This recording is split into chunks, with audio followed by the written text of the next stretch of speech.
Hi, there was a question about basting and what to do with the corners of the fabric when you're basting around the shapes. And so I thought I would take a quick video to show you what I do, and I'll just kind of talk through it as I go. I figured I'd kill a few birds with one stone and also talk about the acrylics that say, let's see, find it front way, B flip for C. And so I'm going to be cutting and basting the B pieces. B goes this way and then flip, and C is frontward. So when you're cutting B, you want to make sure it's positioned like this, anywhere like that. And when you're cutting C, you want to make sure it's positioned in this direction. Now, even with these, I'm personally a very visual person, and so I like to actually look at the picture and look at the shapes, and once I've cut one, I'll say, all right, I'm cutting that fabric again. I want to cut it that way and make sure I cut it the right way. And okay, now I'm flipping. I want to cut it and so that it will go on that side, and I'll cut that side. And so once it's positioned and I double check it, then I'll cut. For something like this, I could cut a strip and then cut a bunch, but I kind of prefer to just kind of fit them in wherever they fit, like a puzzle. I don't know, maybe I'm weird and I like to do things the hard way, but I already know that about myself.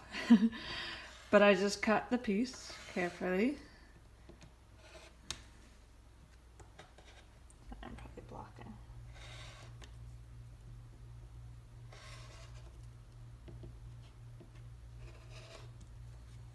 It's a lot easier without a video right in front of you, but cut the piece and there you have it. So now to baste, I'll take the paper, put it on the wrong side. And as was noted, on the acrylics, there are some blunt edges where there's a point on the paper, right there and there. And that is just to decrease the amount of extra fabric you have, because if it went all the way out, you would have a lot of extra fabric. And this is still 1/4 inch or 3/8 inch in this case. I'm not even in front of the camera. I'll get better at this, I promise. But you still have 3/8 inch there, and that's enough seam allowance. And so once your paper is positioned right on the fabric, I like to start with the short edge. And so with this one, because I know I'm going to sew it along this short edge, I'll start on this short edge right over here. And I'm actually going to do this edge last, so that when I stitch them together, the little tails don't get in the way.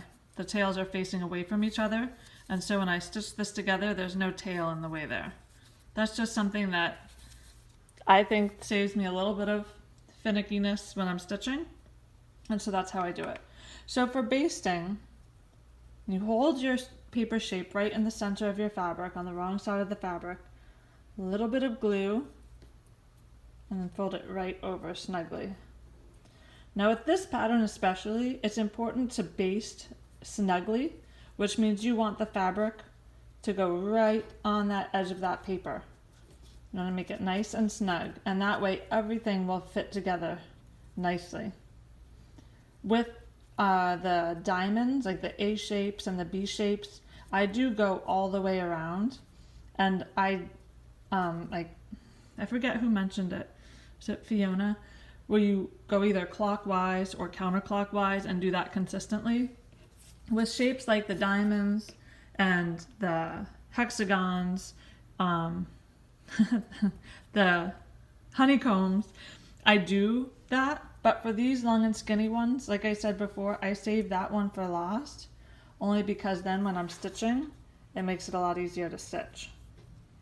So then I do the long edge, nice and snug, and right up here, I just make sure it's nice and snug around the paper. This edge just kind of hangs out there. That's your seam allowance.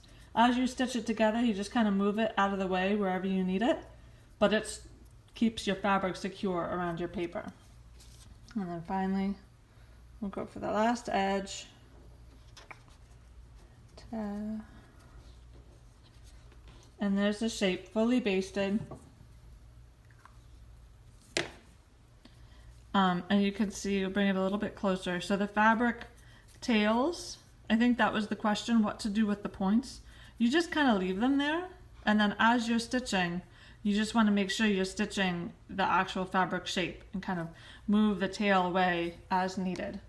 So here's an example with these, and this is also how I piece my 5-pointed stars. I piece 3 together, and then 2 together, and then I stitch them together like so.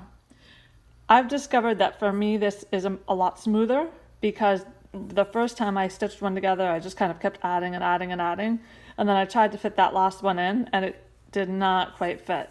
This way I can really focus on getting the points to line up, and then once I fit them together it fits a lot more accurately when, for the final point at the seam.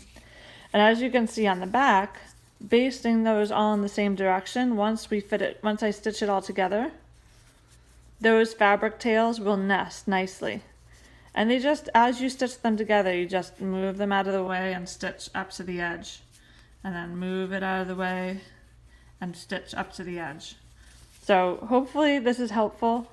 I'll share more videos, and I promise I'll get better at it as I go. I'm kind of finagling my camera, my camera phone taped to a tripod with a light on one side and a window on another, but I'll get better at it. At least hopefully you can see what I'm talking about, and hopefully seeing it will help it be a lot clearer.